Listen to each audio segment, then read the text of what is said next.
আবারও জাতীয় দলে ফিরছেন তামিম ইকবাল। তামিম ইকবালকে নিয়ে অনেক শোরগোল হয়েছিল এবং তামিম ইকবালকে অযোগ্য প্রমাণ করার বারবার চেষ্টা করেছিল চন্ডিকা হাথুরুসিংহে এবং বাংলাদেশ ক্রিকেট বোর্ডের কিছু লোক। আর সবার মুখে চুনকালি মেখে এবার জাতীয় দলে আবারও ফিরতে চান তামিম ইকবাল। কিন্তু বিসিবিকে অনেকগুলো শর্ত দিয়েছেন তামিম ইকবাল। তামিম ইকবাল এবার ফিরবেন তামিমের মতো করেই। শেষ হলো বাংলাদেশ প্রিমিয়ার লিগের বিপিএলের 10ম আসর। এতে চ্যাম্পিয়ন হয়েছে তামিম ইকবালের ফরচুন বরিশাল। তার নেতৃত্বে প্রথম শিরোপার স্বাদ পেয়েছে দলটি।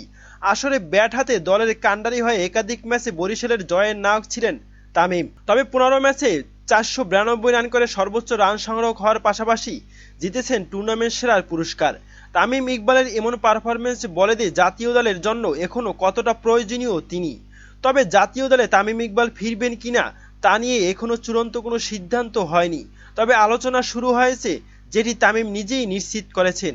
বিপিএল শিরোপা জয়ের পর তামিম বলেছেন তাকে জাতীয় দলে ফেরাতে হলে আগে বেশ কিছু সমস্যার সমাধান করতে হবে।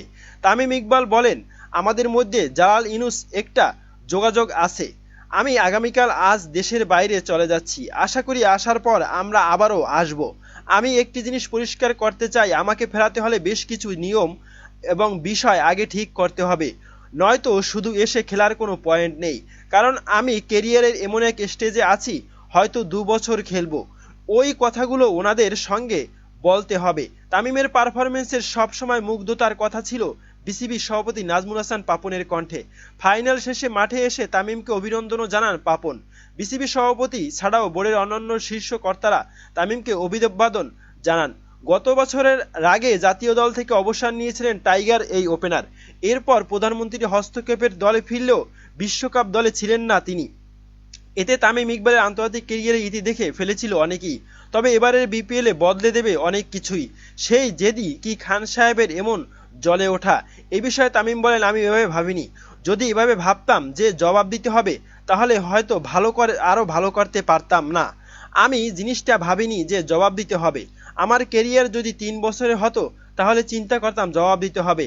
আমি কি করেছি না করেছি সবাই দেখেছে। এদিকে তামিম ফেরার স্বস্তি এসেছে তার পরিবারে।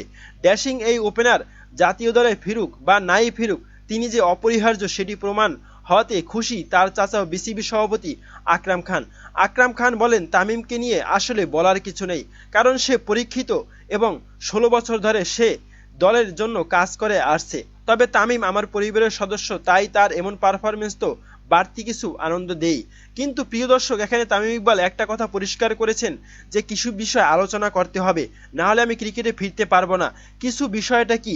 চন্ডিকা হাথুরুসিংহে এবং তামিম ইকবালের মধ্যে যে দৌরাত্ম্য সৃষ্টি হয়েছিল, সেটি কি এখন আবার নতুন করে মাথাচাড়া দিয়ে উঠবে? এ বিষয়ে আপনাদের মতামত কি এবং বিসিবির এখানে করণীয় কি? এ বিষয়ে আপনার মতামত জানাতে পারেন কমেন্ট করে কমেন্ট বক্সে।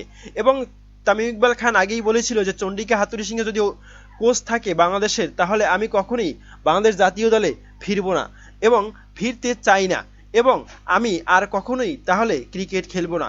এই বিষয়টা কতটুকু যুক্তিযুক্ত এবং কি কারণে তামিম ইকবাল বলেছে এই কথাগুলো, সে বিষয়ে আপনার মতামত জানাতে পারেন কমেন্ট করে কমেন্ট বক্সে। ধন্যবাদ।